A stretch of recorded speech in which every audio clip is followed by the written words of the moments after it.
Oke, selamat jumpa kembali kawan-kawan semuanya dan mungkin posisi di rumah masing-masing. Kita diskusi dalam hal ini kita mendiskusikan tentang perencanaan strategis ya. Ya, perencanaan strategis.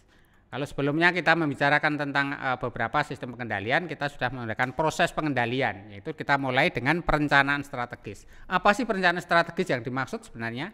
Ya jelas saja itu membuat rencana-rencana kerja ya, yang kreatif. Apa makna kreatif? Tentunya adalah hal-hal yang perlu dipersiapkan melihat dengan peradaban atau perubahan-perubahan yang akan datang ya. Selalu belajar dan beradaptasi dengan perubahan, inilah sebenarnya perencanaan strategis. Ya, tentu ada ya tadi mengevaluasi, kemudian mengidentifikasi peluang dan ancaman yang akan datang. Itu beberapa hal yang terkait dengan perencanaan strategis. Ya. Apa? Perencanaan strategis jelas memerlukan tindakan. Jadi kalau sudah ada perencanaan yang bagus ya, strategis, memerlukan tindakan. Kemudian mengambil tempat dan tingkatan perusahaan di setiap unitnya ya, teman-teman ya. Kita harus paham semua. Nah, perencanaan strategis itu bisa secara corporate atau perusahaan secara keseluruhan maupun divisi atau unit ya, atau bagian atau fungsi ya. Ini untuk menentukan ya, perencanaan strategis bisa saja menentukan misi perusahaan kalau itu corporate ya.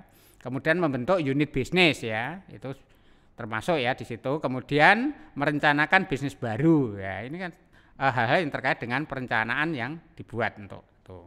Nah, pernyataan misi menentukan ruang lingkup kompetisi dalam perusahaan ya, ruang lingkup industrinya seperti apa, nah, ruang lingkup ya termasuk geografis ya, ruang ini dalam perencanaan penting ya. Nah, kita akan melihat beberapa hal yang terkait dengan perencanaan ya teman-teman. Kalau kita mendiskusikan di perencanaan, maka yang diperlukan adalah perencanaan yang berstrategi bisnis, yaitu analisis SWOT ya, analisis SWOT. Nah, analisis SWOT kita akan lihat peluang ya, peluang dan ancaman yang berasal dari lingkungan luar misalnya.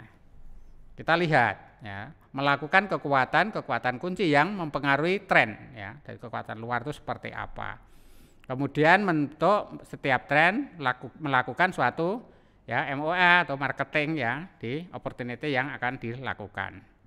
Ini beberapa hal yang terkait dengan peluang dan ancaman dari luar. Nah, terus bagaimana kekuatan dan kelemahan internalnya ya. Dalam analisis SWOT kita lihat juga ya, kalau tadi kekuatan dari luar, kemudian kekuatan dan kelemahan dari internal. Ya, misalnya adanya satu image atau reputasi ya, image atau reputasi perusahaan.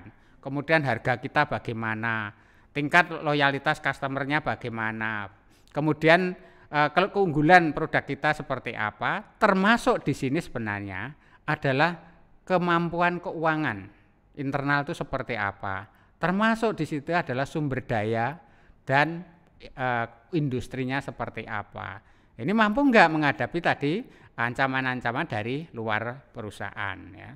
Itulah beberapa hal yang terkait dengan perencanaan ya teman-teman. Jadi memang di dalam perencanaan strategis adalah perlu tindakan-tindakan real ya, perlu tindakan-tindakan real, tetapi harus memperhatikan tadi analisis SWOT yang perlu direncanakan dengan baik sebagai bahan pertimbangan.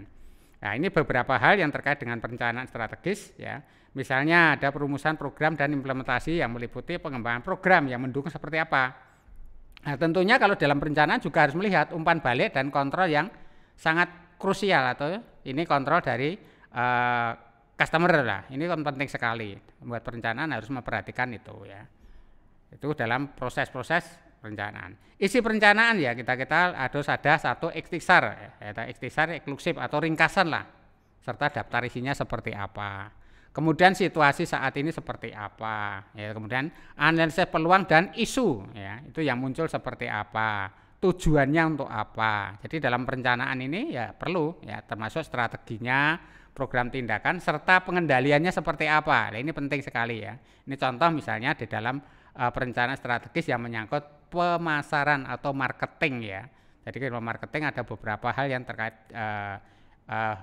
proses ya, prosesnya, sehingga di situ perlu sekali pengendalian strategi yang harus dilakukan seperti apa ya, tadi misalnya adanya audit marketing ya. Itu saja teman-teman diskusi kita tentang perencanaan strategis. Nanti yang lain-lain bisa diskusi lewat grup WA maupun grup-grup GC yang kita bentuk sebelumnya. Oke, assalamualaikum warahmatullahi wabarakatuh.